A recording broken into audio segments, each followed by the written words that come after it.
Ciao, bonjour à tous. Mathieu, ravi de te revoir. Ouais, merci. Ça va la pêche? Ça fait du bien. Tranquille. Depuis la dernière fois. Depuis la dernière fois. Alors, rentrons dans le vif du sujet, comme d'habitude. Yes. Moi, aujourd'hui, j'aimerais parler de la fourberie et du vocabulaire mensonger qu'il y a concernant le budget de départ. Pourquoi? Et je vais te demander de partager ton avis, Ouais, tout à fait. sachant qu'aujourd'hui tu es un vendeur Amazon Excellent. avec une certaine expérience, on t'a déjà présenté sur la chaîne, mais ça revient souvent. J'ai l'impression que les gens ils font pas la différence, ou alors il y a des discours mensongers plutôt sur le budget de départ et sur le budget qui sera alloué à la pérennité de ton business, à l'entretien de ton business. Donc c'est pour ça que je parle de discours mensonger et de fourberie. Quand on dit voilà, pour vous lancer, il vous faut tant, et ça va emballer beaucoup de personnes à se lancer dans des activités, mais derrière, il faut penser aussi au budget qui sera nécessaire pour entretenir les activités. Tout à fait. Ça, c'est la partie invisible de l'iceberg. Et le budget de départ n'est que la partie visible. Qu'est-ce que tu en penses? Et est-ce que tu peux nous apporter un peu ton avis, étant donné que toi, tu t'es lancé, tu as développé des activités et tu as été confronté à toutes ces problématiques. Donc, pour tous ceux qui veulent se lancer sur Amazon, est-ce que tu peux apporter la nuance entre ces deux notions? Alors tout à fait, tu as exactement mis le point sur ce qu'il fallait, c'est la nuance sur le vocabulaire. Exactement. En fait, tout vient de là. En fait, si tu prends la phrase qui est souvent utilisée, tu peux commencer avec 1000 € par exemple. Effectivement, tu peux commencer. En fait, tu peux acheter tes premiers produits. Tu peux même te lancer en auto-entreprise qui ne te coûtera pas un rond comme une société. Et tu peux faire ça avec le simple fait avec 1000 €. Tu as acheté des tout petits produits, tu fais une toute petite commande et tu as commencé. Mais après, qu'est-ce que tu fais? Si tu achètes une toute petite commande avec des tout petits produits et que tu fais 2 € de bénéfice par produit, que tu achètes 200 produits, ça va te coûter que 400 €. Je dis, tu te lances avec 400 €. Tu ne prends pas de graphiste pour faire ton logo, tu ne prends pas de graphiste pour faire tes images, tes photos produits, puis après tu t'étonnes que la concurrence t'éclate. C'est normal. Tu t'es inventé tout seul un métier que tu ne sais pas faire. Tu as appris comme ça sur le tas. Donc tu peux très bien si tu as de l'appétence pour les photos. Donc en fait, c'est tous les aléas, toutes les charges fixes qu'on ne prend pas en compte, l'ouverture de ton compte Amazon qui est 39 €, mais que tu vas ouvrir et au départ tu n'auras pas le cash qui va rentrer. Donc tous ces petits frais qui peuvent rentrer par-ci par-là, les logiciels aussi. Des fois, on te fait vendre 50 000 logiciels alors qu'on a besoin que… Moi, j'en recommande qu'un seul au départ, par exemple. Tu vois. Et tout ça, en fait, qui s'accumule et qui fait que tu as besoin de beaucoup plus de budget déjà pour commencer. Et après, on va te proposer des solutions low cost, comme je viens de te dire, de faire tes photos toi-même pour réussir à te lancer à l'arrache avec un petit peu. Et après, comme tu viens de le dire, une fois qu'on a commencé, qu'est-ce qu'on fait?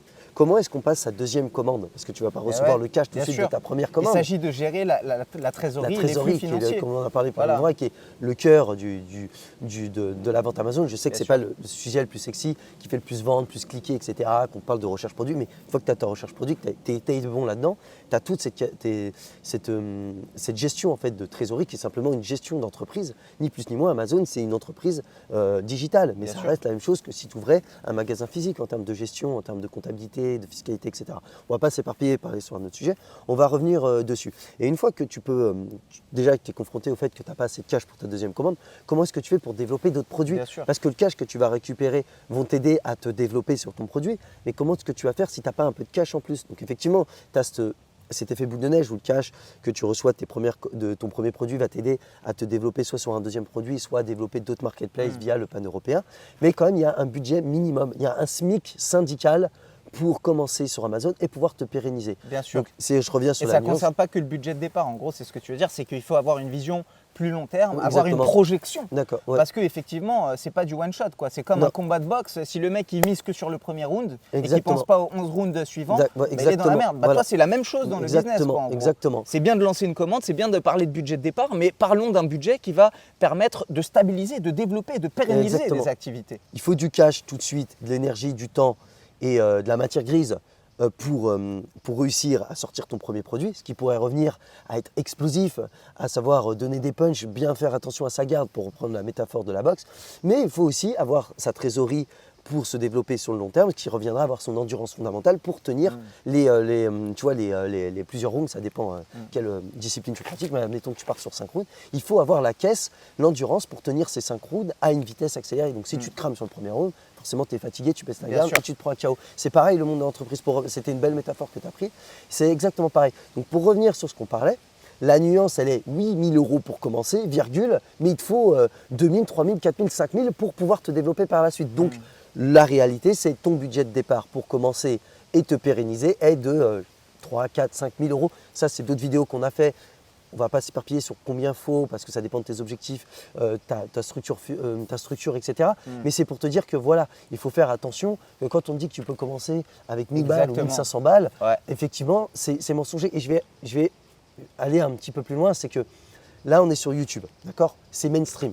Les gens qui regardent par curiosité, ils ont raison, moi-même je papillonne sur YouTube sur des sujets, vont venir ici. Ils n'ont pas forcément le budget adéquat, ils n'ont pas forcément l'envie, l'état d'esprit et tout, mais ils viennent par curiosité. Après, tu as ceux qui veulent passer le cap, mais qui ont un peu peur de mettre leur argent, de se lancer, de soit quitter leur job, ce qu'on ne conseille pas, ou de travailler le soir, de mener la vie de famille. Ils se posent toutes ces questions qu'on a hier répondu et qu'on pourra répondre par la suite dans d'autres vidéos. Ils se posent toutes ces questions. Donc ça, on va dire, c'est des gens qui sont un petit peu des prospects un peu plus chauds, qui sont plus à même d'être intéressés. Puis après, tu as ceux qui veulent vraiment passer à l'action et qui ne savent pas vers qui se tourner, d'accord? Mais qui savent qu'ils vont se former, qui savent qu'ils veulent importer, qui savent acheter, d'accord? Donc tu as plusieurs paliers. Mais on va revenir à la base sur YouTube.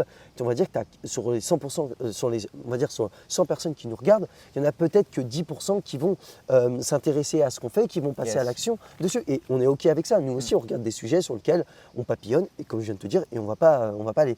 Mais donc, pour capter le maximum de personnes, on va dire, sur le mainstream, je trouve qu'on adapte en fait un discours pour pousser les gens à l'achat, pour pousser les gens à se lancer alors qu'ils n'ont pas. Donc par exemple, on va dire, tout le monde a à peu près, on va dire, 1000 € sur son compte. Et si tu n'as pas 1000 € à mettre dans la formation, c'est que tu as d'autres problèmes de vie privée. Et ta problématique n'est pas de savoir si tu vas devenir libre, si tu vas développer un business. Là, ta problématique, c'est d'avoir plus d'argent de côté pour ta sécurité. Tu vois, toujours revenir, nous, on est toujours sécure, on n'incite pas à faire les fous. Donc si tu n'as pas 1000 € à mettre déjà pour te lancer, c'est que tu as un problème dans ta vie qu'il faut résoudre d'abord. Et si tu as 1000 €, ça ne suffit pas pour te lancer. Mais tout le monde, on va dire à peu près 1000 balles pour se lancer. Donc en fait, quand tu fais ça, tu rafles large tout le monde. Et tu adaptes des stratégies qui ne fonctionnent pas, mais que tu vends comme fonctionner, pour adapter en fait, le business Amazon aux gens qui ont 1000 €. Ok. Sachant, tu vois, on adapte vois ce que tu veux ça. dire. Mais est-ce que quand même, alors je suis obligé de te poser la question parce que ce que tu me dis m'amène à y penser naturellement. Mais est-ce qu'on peut quand même se lancer avec un petit budget alors?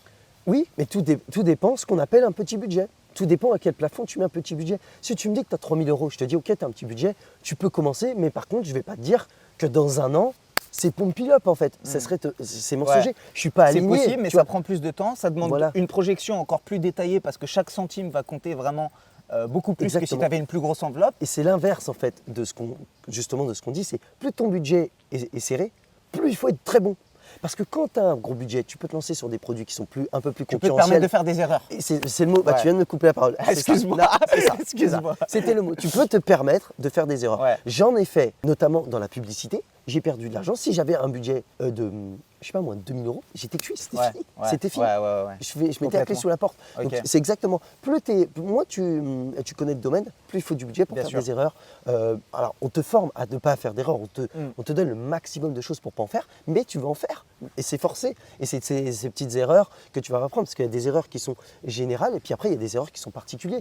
Si tu vends un produit dans la niche, par exemple des bébés, tu vas être sur des problématiques dessus qui sont propres à ta niche par rapport à celui qui va vendre quelque chose, je ne sais pas moi, dans le bricolage ou dans le sport. Ça ne sera pas les mêmes problématiques. Donc tu vas en avoir qui sont propres à ton produit. Et ça là, on ne peut pas te les donner parce qu'il faudrait il y a une liste à rallonge de toutes les erreurs que tu peux faire. Ok.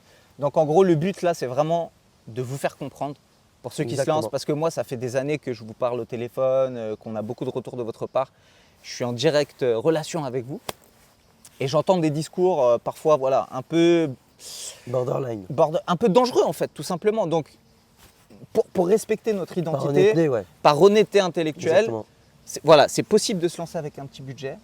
C'est possible de développer un business avec un petit budget, mais il faut bien faire la nuance entre budget de départ et le budget dont vous allez avoir besoin pour développer vos activités, pour investir dans votre croissance, pour pérenniser vos activités, ce qui fait partie du budget de départ. Mais surtout, ne vous faites pas berner, je dirais, par des discours qu'on peut parfois entendre, par des mots. Voilà, faites très attention à ça.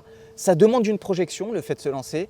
Il n'y a rien de compliqué, il y a juste des choses à appliquer. Mais c'est une méthodologie, c'est des process qu'il faut respecter. Et bien évidemment, parfois, on entend des discours qui nous font rêver, mais la réalité n'est pas calquée avec ces discours, justement. Donc voilà, faites attention. Aujourd'hui, Mathieu, il nous a permis de mieux comprendre en fait la nuance entre le budget de départ et le budget dont vous aurez besoin pour développer vos activités. Parce que ce que vous voulez, ce n'est pas juste l'étape 1 sur 10 étapes. C'est pas de respecter. C'est pas, par exemple, pour reprendre l'exemple de la boxe, c'est pas de réussir le premier round, c'est de réussir les 12 rounds et c'est de gagner le combat. Exactement. Et l'entrepreneuriat, le business Amazon, ça va être un combat. Parfois, vous allez vous prendre des uppercuts au foie, vous allez mettre un genou à sol, mais c'est pas grave. Ne pensez pas, voilà, essayez de vous projeter sur une vision long terme. Et toi, j'imagine peut-être que tu as des conseils, des méthodologies à nous donner de manière beaucoup plus détaillée pour ceux qui veulent se lancer. Tu as peut-être des outils qui vont nous permettre de mieux… Pour gérer son budget, oui, surtout. Pour gérer son budget, voilà, parce que c'est des notions, avec lesquelles on n'est pas toujours très à l'aise, mais peut-être que pour le mot de la fin, tu peux nous dire que tu as des outils. C'est l'outil que je t'ai montré hier soir.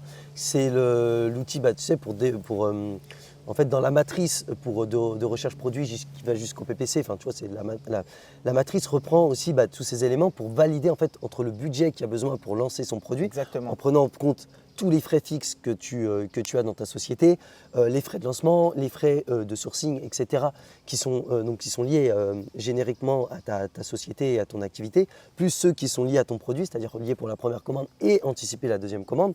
Ça te valide un budget, d'accord, de lancement sur ce produit, et on le compare à ton budget que tu as, et on voit si c'est OK ou pas pour te lancer. Et après aussi, il y a tout le côté flux de trésorerie, parce que ce n'est pas parce que tu as validé ton produit que tu peux le lancer que en fait, tu as les moyens de tes ambitions pour te développer sur les 12 prochains mois, par exemple. Parce que tu peux très bien te lancer avec un produit, ça marche, la première, la deuxième commande, mais en fait, ce produit vend tellement que tu n'as pas les moyens de tes ambitions. Donc, tu te retrouves effectivement avec ce qu'on appelle vulgairement un problème de riche, mais ça reste un problème où tu as un trou de trésorerie. Dans tous les cas, si tu ne peux pas rajouter de l'argent de ton compte sur ta société, tu te retrouves en déficit. Donc, il faut forcément anticiper les flux de trésorerie sur les mois à venir. Je suis toujours, notamment sur les accompagnements, etc., à bassiner avec sa trésorerie. Mais je répète que effectivement, les premières choses que les gens viennent nous voir, leur problématique, c'est comment trouver un produit, et notamment un produit rentable. Et on peut faire une autre vidéo dessus, parce que ça demande une vidéo sur les niches rentables, ce qui est différent des produits. Ouais, ça c'est vrai qu'on va la faire. Tu vois, trouver une niche rentable, c'est la première problématique. Mais une fois que tu as résolu ça, tu connais la méthode qu'on enseigne, on va dire, plutôt bien dessus. Mais après, tu as d'autres problématiques qui vont être la gestion de ta trésorerie au quotidien. Une autre où les gens se pètent la gueule, c'est le PPC, d'accord. Et après, c'est comment pérenniser son activité, se développer. C'est tout le déroulement. Est-ce qu'on développe d'autres produits? Et justement, si tu n'as pas respecté les critères de niche, ça va être compliqué. Est-ce que tu te développes sur le panneau européen? Donc tout ça, on l'aborde. Mais voilà, la gestion de trésorerie, c'est vraiment quelque chose, effectivement, qui est pas forcément bien expliqué, qui est pas bien enseigné, c'est pas quelque chose en fait qui est sexy sur YouTube, mais pourtant c'est vraiment le cœur. Ça génère moins de clics, mais c'est le cœur de ta société. Et donc les outils justement qu'on a développés ont été faits pour pousser vraiment de façon, on va dire, tu pourrais retrouver dans une société, dans une direction financière et tout, mais ça a été simplifié parce que si tu veux, les outils en fait c'est comme une application, en fait c'est avec du code, donc en fait tu as juste à remplir et tout est automatique. Tu te prends pas la tête avec les formules Excel. Complètement. Donc toi en gros ce que tu dis c'est que tu as développé des outils et que tu as vulgarisé le propos d'une certaine manière parce que c'est encore une fois des notions avec lesquelles on n'est pas toujours familier. Exactement. Mais tu as vulgarisé le propos et tu as automatisé surtout ça. C'est un outil qui va permettre en fait de calculer le budget de départ, mais aussi d'avoir une projection avec tous les frais inhérents à un business et voir si en fonction de tel budget, de tel produit, on va être bon, on va être dans les clous ou pas. Tout simplement. Voilà. C'est de la projection. C'est-à-dire qu'en plus, derrière, il y a d'autres tableaux de gestion de trésorerie en réel parce que la projection, c'est ce que tu fais pour vous caler ton plan en fonction de tes objectifs, mais la réalité va se passer autrement. Mais on est OK avec ça. Ça permet d'avoir la vision, de voir les choses et que dès le départ, si en fait, dans ton prévisionnel, tu vois que ça ne marche pas, c'est sûr que ça ne va pas marcher. Mais ce n'est pas parce que ton prévisionnel montre que ça marche que dans la réalité des faits, tu ne vas pas avoir des ajustements. C'est pour ça qu'en plus, il y a des outils de gestion au quotidien de ta trésorerie. Parce qu'il faut être honnête, les projections, c'est que des projections, mais la réalité, elle est tout autre. Mais déjà, si ta projection elle ne fonctionne pas, tu es sûr à 100% que ça ne va pas marcher. C'est sûr. Ok, écoute, merci. Je pense qu'on y voit beaucoup plus clair. Donc, je vous rappelle que si vous n'êtes pas encore abonné, déjà, je vous le dis, si vous n'êtes pas abonné, n'hésitez pas à le faire. Voilà, si toutes les thématiques import-export, sourcing, logistique, Amazon FBA vous intéresse, vous avez une chaîne YouTube où il y a beaucoup d'informations. Mathieu qui intervient sur cette chaîne depuis peu nous apporte énormément de valeur. Je te remercie pour ça. Merci pour toi. Donc n'oubliez pas de liker, de commenter. On répond à chaque commentaire. Et puis vraiment pour ceux qui veulent aller plus loin, qui veulent développer un business Amazon, ce qui est largement faisable aujourd'hui, sachez qu'il y a une formation unique en son genre, Limitless e-commerce, où Mathieu nous dévoile absolument toute son expérience, toute son expertise et nous donne absolument tous les outils Voilà, t'as craché tes J'ai tripes. tout. Voilà, ok. Bah, en tout cas, j'espère que ça vous a plu. N'oubliez pas de liker, de vous abonner si ce n'est pas fait, j'insiste. Pour tous ceux que ça intéresse, eh bien, vous aurez tous les détails de ce programme Limitless e-commerce en description de cette vidéo. Vous pouvez cliquer et on vous appellera très prochainement pour valider votre éligibilité, parler de vos projets et puis vous accueillir dans cette aventure. Je vous dis à très bientôt pour une prochaine vidéo. Merci. Ciao. 再见。